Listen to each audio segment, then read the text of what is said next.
Velkommen til vores nye hjemmeside. Som du kan se, har vi ændret lidt på designet, men det er stadig alle de samme gode ting, der er. Heroppe i toppen, der har du søgefeltet her. Der går du bare ind og skriver en søgning, trykker enter, eller også trykker du herover på forstørrelsesglasset, så er du klar til at søge. Derudover så kan du heroppe i baren finde adgang til nogle hovedemner, vi har inddelt i. For eksempel børnebiblioteket og kunst og kultur, hvor du finder Træneudstillingen, og litteratur, hvor du finder alle vores nyeste litteraturtilbud, netmedier, hvor du kan finde alle vores online ting, og det sker, hvor du kan se alle vores kommende kurser og arrangementer. Derudover kan du finde biblioteket tilbyder og hjælp, hvis du kommer helt på bar bund. Derudover skal du også logge ind heroppe i siden.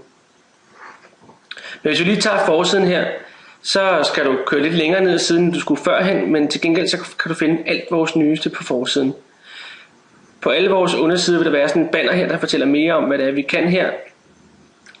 Og dernede så kommer vores nyheder, vores blogs, som er noget nyt bibliotekarerne laver til dig, hvor vi skriver vores artikler, kalender, hvor du kan se vores nyeste tilbud, og til sidst noget inspiration til dig. Derudover så er der de nyeste fra Facebook og YouTube. Hernede i bunden finder du så andre kulturinstitutioner i Gentofte, og selvfølgelig vores andre bydelsbiblioteker og deres åbningstider, og direkte link til deres egen side. Men hvis vi lige kører heroppe i toppen, så vil jeg også kunne se, at den her menubar heroppe, når jeg kører ned ad siden, så bliver den mindre.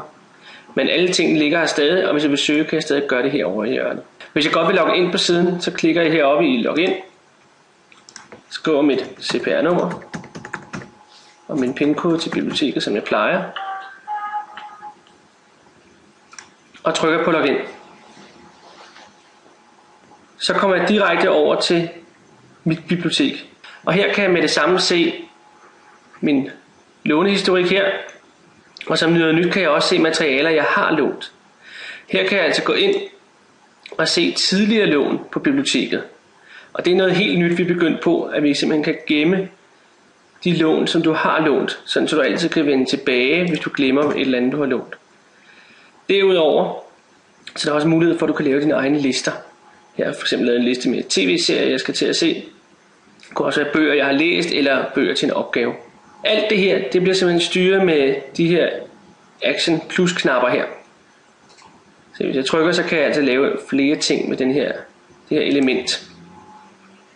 Og hvis jeg går til forsiden, det kan jeg altid gøre ved at klikke heroppe på Gentofte bibliotekerne. Så kan jeg altså med det samme, hvis jeg går ned her, klikke ind på for eksempel en blog her, kan jeg klikke. Jeg vil godt læse hele bloggen, eller jeg kan følge emneordet netmedier, så får jeg også nye nyheder om netmedier direkte ind i mit personlige bibliotek.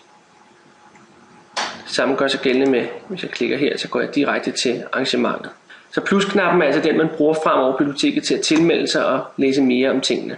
Og det var lige en kort gennemgang af vores nye hjemmeside. Velkommen til, vi håber, I tager godt imod den.